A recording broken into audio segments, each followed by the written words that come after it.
Everybody out here is trying to be the king of cheap burgers, fake cheese, and dusty drive-thrus. But here's the question. Who is going to be the first one to RIP? Because one of these franchises, they're on life support. And the other three, they're just trying to pretend that they're not in ICU as well. We're going to talk about which one is going to survive and which one needs to go ahead and hang it up. Really, all four of them are really close. Jack in the Box, aka Jack in the Crack, aka the drunk uncle of fast foods. They are the fast food version of IDGAF. I don't give up. They have churros, egg rolls, breakfast, tacos. Jack in the Box is the only spot where the menu looks like somebody dared them to put it together. Have y'all ever paid attention to that? They literally just toss things in the fryer and they're just like, let's see what happens. So let's get to the vibe of Jack in the Box. We call that 2 a.m. food. That is what you call, I'm drunk after the club, I haven't ate, and I need a bunch of greasy Let's get to the business side of it. It's around 1.5 million to get into the game, which is a lot of money, but in comparison to a few others on this list, it's actually pretty cheap. But one of the downsides is they're mainly on the West Coast. Of course, they're in Texas a lot too, and they're in other states as well, but just keep that in mind. Expansion is really slow. Marketing is a little confused, and the systems on the owner side is pure chaos. You're selling 4 menu sections worth of food all on the same shift with the same crew. That's really difficult. Breakfast at noon, tacos at 10 a.m., burgers at night, and it all has to come out really fast because it is fast food. Now let's get to the consumer part of it. They're mad inconsistent. Some locations really slap, but others feel like you can file a lawsuit at the location while you're there. Here's the verdict in all this. Jack in the Box ain't dead, but they are living off of curly fries and prayers.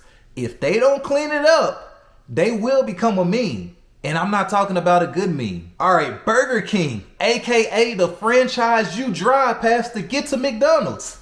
Let's be honest, Burger King is like that washed up rapper still trying to drop mixtapes on SoundCloud. Nobody's checking for it, but yet they're still trying to go viral every chance they get. They've tried everything. New logo, new menus. I mean, they got hot dogs, tacos. Like, bruh, it's Burger King. This is not a carnival. Let's get to the numbers. In 2024 alone, they closed down over 400 Burger Kings. The CEO said they need to modernize. Bruh, it's not the furniture in there, it's the food, it's the consistency, it's the whole vibe.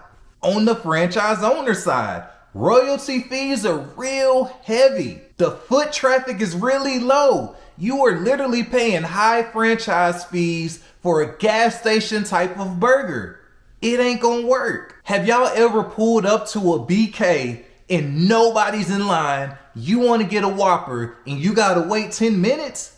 That's probably because you got that one person flipping burgers, cleaning the restroom, and messing with the ice machine. My verdict, Burger King might be the first one off the island. If they don't burn this down immediately and redo the whole thing, they just might end up being Arby's with a crown.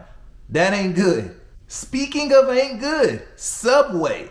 Subway kind of has that weird, we're still here, but nobody ain't checking for it kind of energy. It's like your ex that you hate keeping his or her IG public, hoping that you slide in, but you never do. You keep it pushing. For the business model, Subway is very, very, very affordable. You can usually get in for about $200K or less. But the problem is, there's a Subway in every single shopping center in the whole United States, in the whole world. They got way too much. They got more locations than McDonald's, but the problem is people aren't pressed for subs like that, especially not from them. So let's get to the problems. They're super oversaturated. The franchisees are cannibalizing each other. And the craziest thing is corporate don't care because they're making money off of fees. They don't care about your success. Look it up. Speaking of looking things up, let's look up the scandals. Okay, so we all know about Jared's weird ass. People seem to have forgot about all the fake tuna stuff that was going on. And then speaking of fake, let's get into the bread where not many countries even deem that real bread. On the owner's side, you gotta slang footlongs with your life dependent on it. And if your spot is dead, you are literally looking at the lettuce turning brown. And that's a lot of these owners in 2025. My verdict, Subway is not dead just yet, but they are on a very strict liquid diet. I mean, if they try to eat anything else, it's a wrap.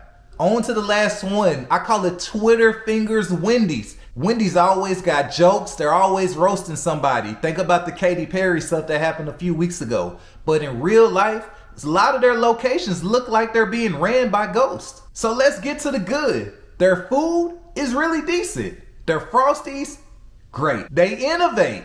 You got breakfast, loaded fries, etc. They are really trying. Now let's get to the bad.